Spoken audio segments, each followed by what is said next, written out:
بسم اللہ الرحمن الرحیم۔ میرے چینل پر خوش آمدید۔ کہانی کا آغاز کرتے ہیں۔ برسوں پہلے کسی لکڑہارے کی ایک شہزادے سے دوستی ہو گئی۔ ہوا یوں کہ شہزادہ شکار کے لیے جنگل میں گیا کہ اچانک سامنے سے ایک شیر آ گیا۔ اس کی دار سے گھوڑا پھدک گیا، جس کی وجہ سے شہزادہ توازن برقرار نہ رکھ سکا اور گر گیا۔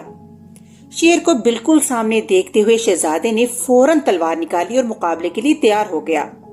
شیر اس کی جانب لپکا، شہزادے نے تلوار گھمائی جو شیر کی پسلیوں میں لگی۔ اب زخمی شیر اور بھی خطرناک ہو گیا۔ اس نے شہزادے پر چھلانگ لگا دی تو شہزادے کے ہاتھ سے تلوار گر پڑی۔ شیر نے شہزادے کو زخمی کر دیا۔ شہزادے نے خوب مقابلہ کیا، مگر بپھرے درندے سے مقابلہ آسان نہ تھا۔ آخر کار شیر نے اسے گرا ہی دیا۔ قریب تھا کہ شہزادے کی گردن دبوچ لیتا۔ اچانک شیر داڑ کر پیچھے کو موڑا۔ کسی نے اس کی کمر پر زور سے کلہاڑا مارا تھا۔ شیر داڑ کر جنگل کی طرف بھاگ نکلا۔ شہزادے نے دیکھا کہ ایک خوبصورت نوجوان نے فوراً شہزادے کو اٹھایا اور ایک محفوظ جگہ پر لے جا کر اس کی مرہم پٹی کی۔ کچھ دیر بعد شہزادے کے محافظ اسے ڈھونڈتے ہوئے پہنچ گئے۔ انہوں نے شہزادے کو دوسرے گھوڑے پر بٹھایا اور محل کی طرف روانہ ہو گئے۔ یوں لکڑہارے کی شہزادے سے دوستی ہو گئی اور اس کی تیمارداری کے لیے محل آنے لگا تھا۔ شہزادہ اسے پسند کرنے لگا تھا کیونکہ وہ ذہین اور عقل مند اور بہادر بھی تھا، لیکن بادشاہ کو اس کی دوستی ایک آنکھ نہ بھاتی تھی۔ اس نے شہزادے کو حکم دیا کہ اس سے دوستی ختم کر دے۔ شہزادے نے احتجاج کیا کہ وہ میرا محسن ہے اور بہت اچھے اخلاق کا مالک ہے اور ذہین شخص ہے۔ غریب ہونا کوئی جرم تو نہیں، میں کیسے اس سے دوستی توڑ دوں؟ بادشاہ نے حکم جاری کیا کہ اسے اور اس کے خاندان کو ملک بدر کر دیا جائے۔ یوں ایک فوجی دستہ لکڑہارے کو بیجارو مددگار سرحد سے باہر چھوڑ آیا۔ کئی دنوں کی مسافت کے بعد وہ بھوکا پیاسا ایک بڑے شہر پہنچا، جہاں کھلے میدان میں بڑے چبوترے پر بڑی بڑی پگڑیوں والے بہت سے سردار، عمرا اور تاجر بیٹھے تھے، جن کے سامنے میز پر پنجرے میں ایک پرندہ تھا۔ لکڑہارے نے اس بڑے اور عالیشان مجمع کا سبب پوچھا تو معلوم ہوا کہ کل ان کا بادشاہ فوت ہو گیا۔ آج یہاں نئے بادشاہ کا انتخاب ہونا ہوگا۔ کچھ لمحوں میں چبوترے پر رکھا پنجرا کھولا جائے گا۔ اس میں بیٹھا پرندہ جس کے کندھے پر بیٹھے گا وہی ہمارا بادشاہ ہوگا۔ لکڑہارا ارسلان یہ دلچسپ منظر دیکھنے لگا۔ قسمت کی خوبی، جب پنجرا کھولا گیا تو پرندہ اڑ کر ارسلان کے کندھے پر آن بیٹھا۔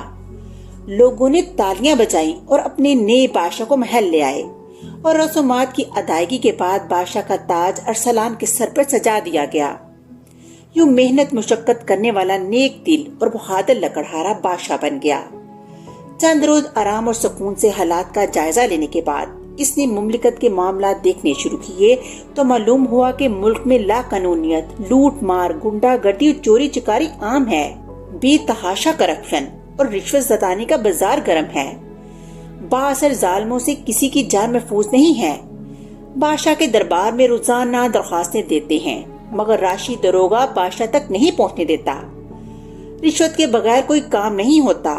اس نے اعلان کروایا کہ آج کے بعد کوئی رشوت نہیں لے گا، اگر معلوم ہوگا تو اس کی سزا پھانسی ہوگی۔ ہر طرف سناٹا چھا گیا، مگر لوگ کب باز آنے والے تھے۔ انہوں نے رشوت لینی نہ چھوڑی۔ جس کا پتہ چلتا اسے پھانسی چڑھا دیا گیا۔ کچھ ہی دنوں میں رشوت لینے اور دینے والوں میں نمایاں کمی دیکھنے میں آئی۔ رشوت کے خاتمے کے ساتھ ہی غنڈا گردی اور لا قانونیت کا بھی خاتمہ ہو گیا۔ ہر شخص اپنے فرائض اور دوسروں کے حقوق کا خیال رکھنے لگا۔ یوں ملک میں اصلاح و احوال کی صورت بنی اور تعمیر و ترقی کا نیا دور شروع ہوا۔ ریاست کی تعمیر و ترقی کی شہرت چاروں طرف پھیل گئی تو ارسلان کو ملک بدر کرنے والے بادشاہ نے اس سے ملنے کی خواہش ظاہر کی۔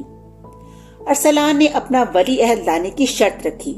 بادشاہ اپنے ولی عہد یعنی شہزادے کو لے کر بادشاہ کے دربار میں پہنچا تو اپنے دوست کو دیکھ کر حیران رہ گیا۔ ادھر بادشاہ بھی اسے دیکھ کر حیران و پریشان تھا۔ ارسلان کا حسن سلوک دیکھ کر اسے بہت شرمندگی ہوئی، مگر ارسلان نے کہا کہ بے شک آدمی کی حیثیت و اختیار کا مالک صرف اللہ تعالیٰ کی ذات ہے، جو دن رات کو آپس میں تبدیل کرنے کی طاقت رکھتا ہے۔ مجھے آپ سے کوئی شکوہ نہیں۔ اگر مجھے ملک بدر نہ کرتے تو آج بھی لکڑیاں بیچ کر گزارا کر رہا ہوتا، لیکن اللہ تعالیٰ بہترین کارساز ہے۔